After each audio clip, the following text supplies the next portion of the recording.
Assalamu alaikum wa rahmatullahi wa barakatuh. Welcome to the first episode of The Journey. My name is Bilal Ali and I'm here with SNF Football Club's Adam Saad. How are you, Adam? Alhamdulillah, how are you? Assalamu alaikum. How's things? How's this whole coronavirus situation treating? Alhamdulillah, it's actually not too bad. We've got a lot more time to ourselves. Spending a lot of time at home. Ramadan as well.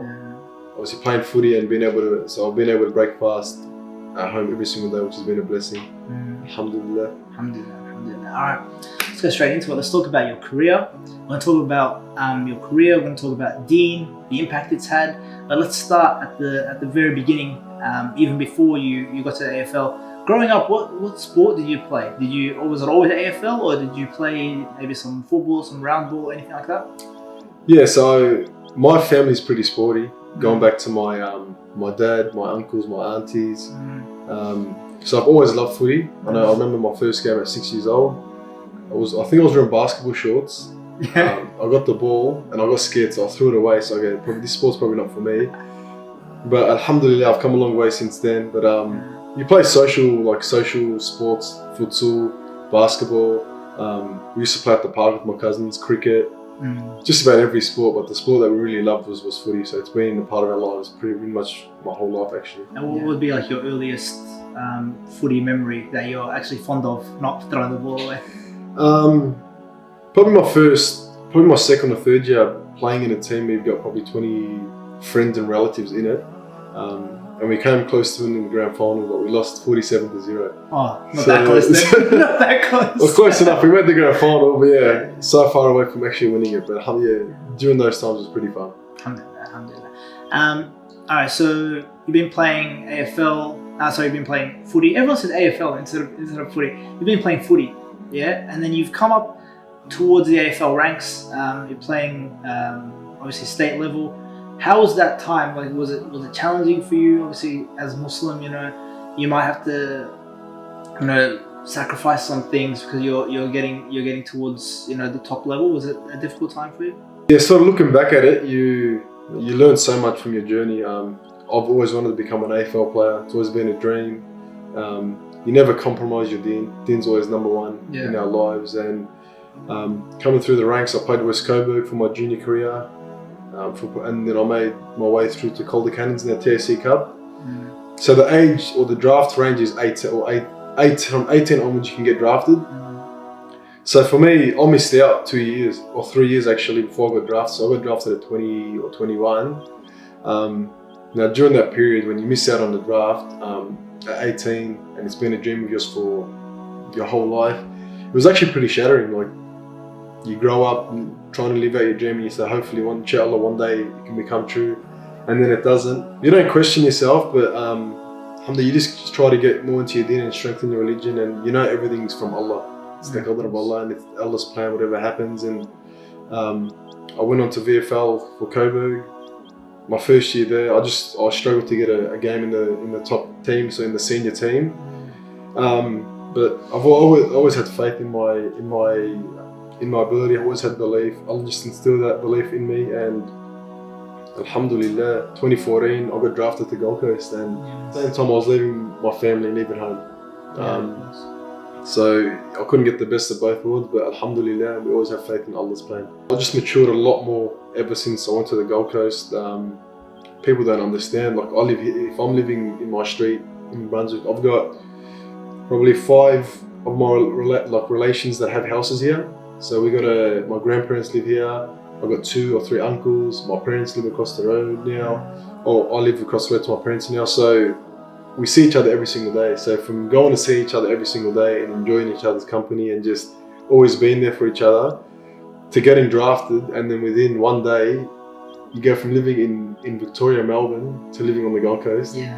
And seeing all the families send you away, and it was actually pretty sad. Like, it was bittersweet. For my sisters couldn't speak to me. They couldn't, because I was just so upset. And you see your mum upset. Alhamdulillah, like, I'm playing for Essendon now. I'm back home, and I'm just so grateful. I always say it. I still pinch myself that I'm playing AFL footy. I'm living out my dream. There's thousands of kids out there that want to play AFL footy, and it's a blessing. I'm truly blessed. Alhamdulillah. Yeah, alhamdulillah. And in regards to Obviously you've moved back here.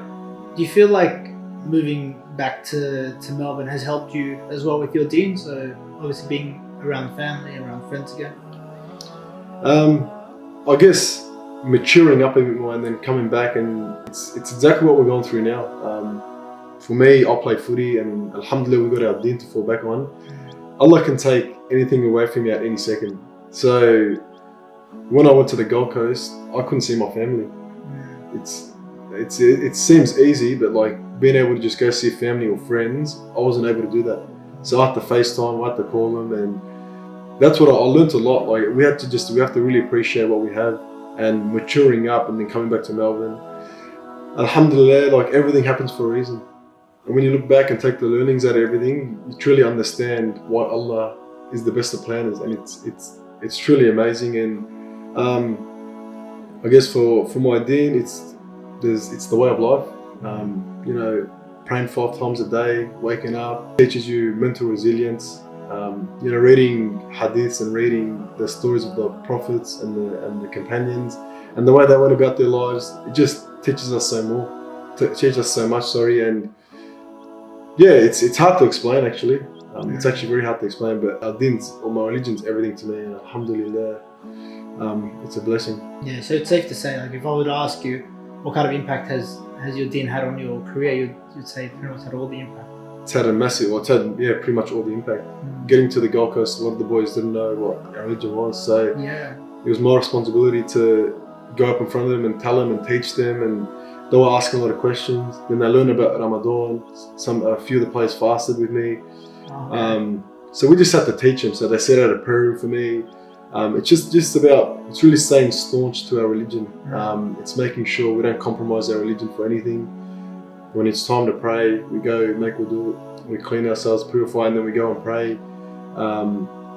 Even at games, before the game, I'll make sure, depending on the timing, there's always a little room for me where I can go pray, make wudu, and then come back into preparing for a game. Ramadan as well, how they cater for myself and Basher as well. The clubs are just amazing in the way they modify our programs. We just tell them, we educate them, and we tell them how we set our life up, or how religion is, and they've been amazing the way they've supported us. And having a prayer room at the club, we can just go and pray and take 15 minutes out of your crazy schedule, just to be in peace and connect with Allah. It's amazing. Yes, I've always been curious to kind of find out how, like, obviously, for example, let's say Maghrib prayer. So you've got a game kicking off at 7:30. Maghrib comes in at 8. You got to pray at half time. How do you go about that? So you just like excuse yourself from the group, you got 5 minutes, and then you come back? How does that work? Yeah, so if no one's been to a game, it's pretty hectic before a game, during a game. There's just so much happening, there's so much meetings. That's what I mean, yeah. It's just so fast paced. So I make sure I have wudu when I run out onto the ground. Now I've got my pants or whatever what I'm gonna pray in. I've got it in my locker. I tell the guy that takes me to my room where I can pray. So as soon as we come off the ground, if I don't have wudu, I'll go make wudu, go straight to the prayer room, pray, and then come back in and have the meeting. So as busy as that sounds, Allah always makes time. When you got the intention and the sincerity. Time slows down actually. It slows down, wallah, subhanAllah. When you have it in your heart, Allah makes it easy for you. And when you go pray and then you come back and you feel so much better. Like, you go back out there and weight off your shoulder, and you just play amazing, and it's all. It makes you faster in the second half, I think, as well. You're a bit faster after you pray. Generally, every time after I pray, I'm always a K or 2 kilometers faster. But alhamdulillah, it's always. Science coaches don't get it. They don't understand. Yeah. I'm trying to tell them the GPS, but they don't understand. But Allah, when you have the intention, Allah makes it easy for you. And game day, like I said, is always crazy and always hectic, but always make time for priorities in your life, which is religion and prayer and connecting with Allah.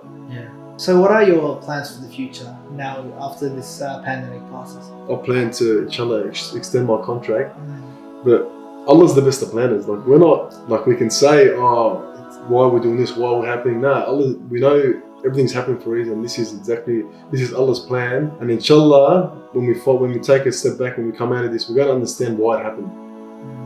We just take things for granted. Like, Like for me, I don't take things for granted. At the club, when you go in and you have everything there, and now not being able to go there, I'm like, subhanallah. So in terms of success, we're looking at successful Muslims, notable Muslims in this series.